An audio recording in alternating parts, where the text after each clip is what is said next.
All right, I want I want you to look at the worksheet called Solving Spheres. Okay? Worksheet's called Solving Spheres. We're going to go over some of these, and then I'll tell you which ones I need you to do for homework, okay?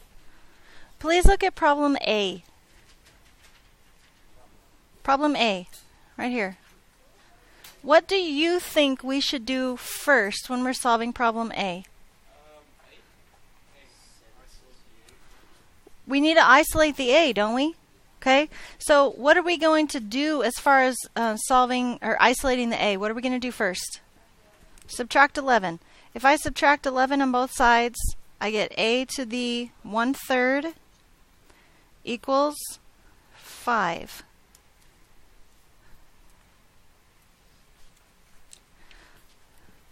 If this problem said A plus 11 equals 16, we would still subtract 11 from both sides and we get A equals 5, right? What's the exponent on this A? No, not this one, this one.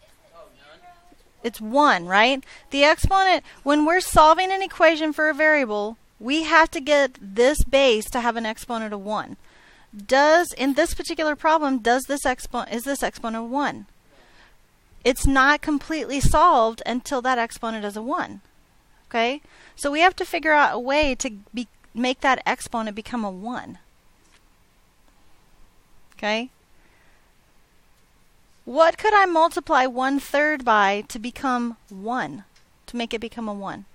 Yeah, 3. So, what does that mean to you? What is a 3 compared to 1/3?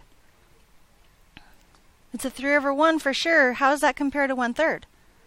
It's the reciprocal, right? So whatever the exponent is right here, I need to find the reciprocal and then multiply each exponent by that number. Now, I'm not multiplying both sides by 3. I'm multiplying both exponents by 3. Do you see the difference? Okay? So what does this side of the equation end up to be? A to the first power, or just A, right? What does this side of the equation end up being? 5 to the third power, right? And this crazy kid earlier said, ooh, it's 15. What did I say? Wrong. I wasn't rude, right? I just said try again. Okay, it's not 5 times 3, it's 5 to the third power.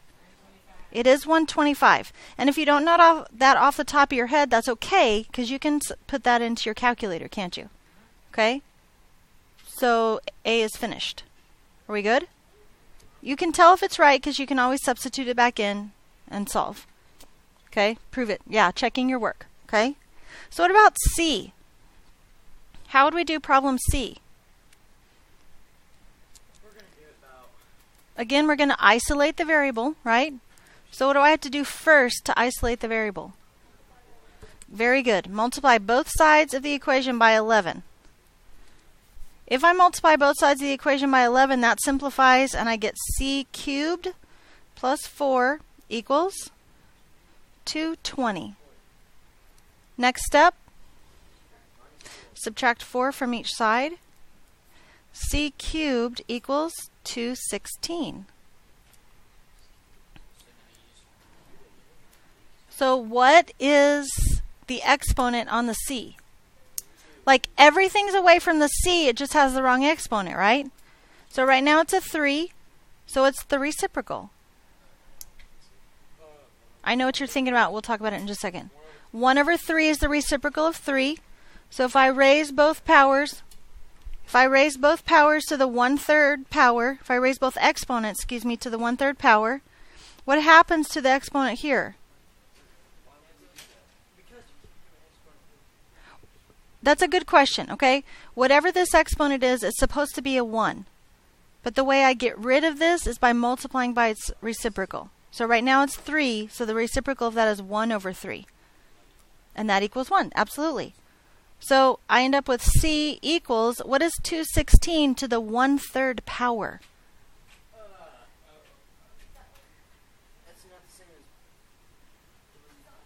It's not the same as dividing it by 3, is it?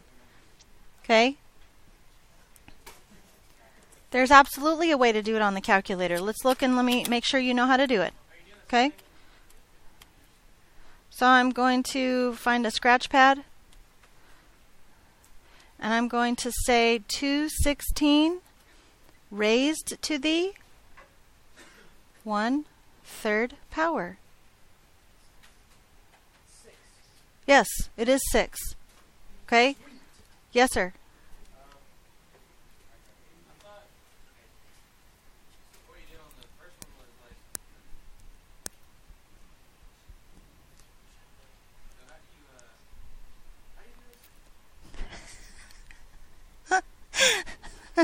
I'll answer that in just a second, okay? The other possibility here is you guys know, and you're going to need to know on some of these later homeworks or some of these later exercises that we're doing today, is that this top is the power and the bottom is the root. Do you remember that from your foldable? When we made our foldable the other day? The top is the power and the bottom is the root. It's the first power, which means it's just itself, right? But it's the cube root. So in your calculator, you can also do control and then the raised button. You can also do that, the cube root of 216. I just push control and then the raised button right here. That one right there. And then when it shows up, there's the cursor is right out in front, like a little baby 3 up high. I just enter the 3. And then right arrow, so I go inside the radical and put in 216. Okay? Any questions about that? So either way, our answer is still 6, isn't it? Again, we can substitute it in and check our solution is correct. All right? So let's not mess around anymore. Let's talk about H. What do we do first? Add 1/12 to both sides. We're isolating the H by adding 1/12 to both sides first.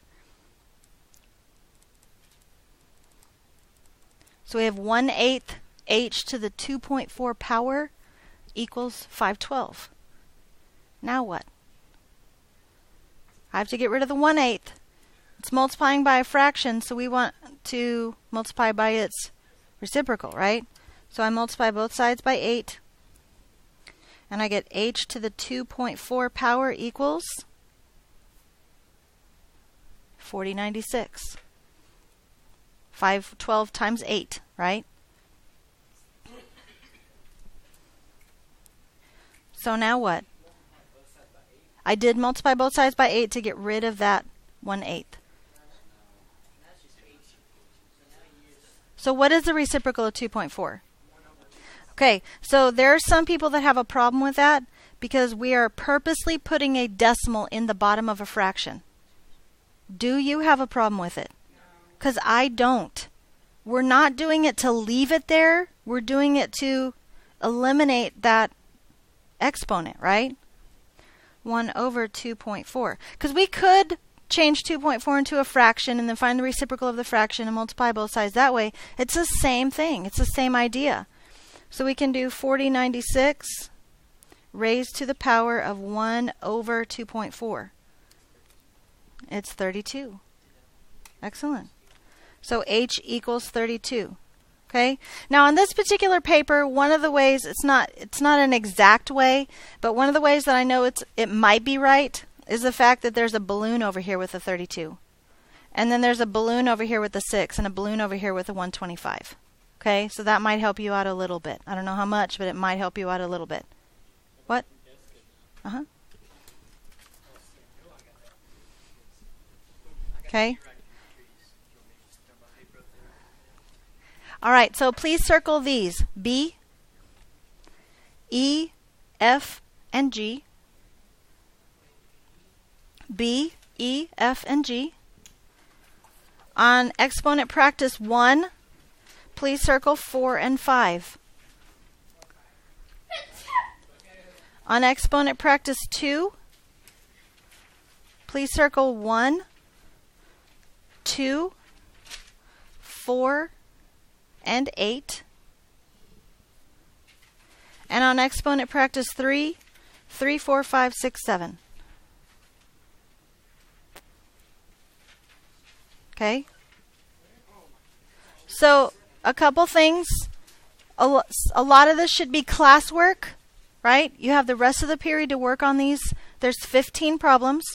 I don't usually give you that many, but obviously this is a review of stuff we've done. Okay? And I'm giving you quite a bit of class time to work on it. So whatever you don't finish is homework. However, all the ones we didn't circle are what? Extra credit. If you do them, they're extra. Okay? Any questions about that?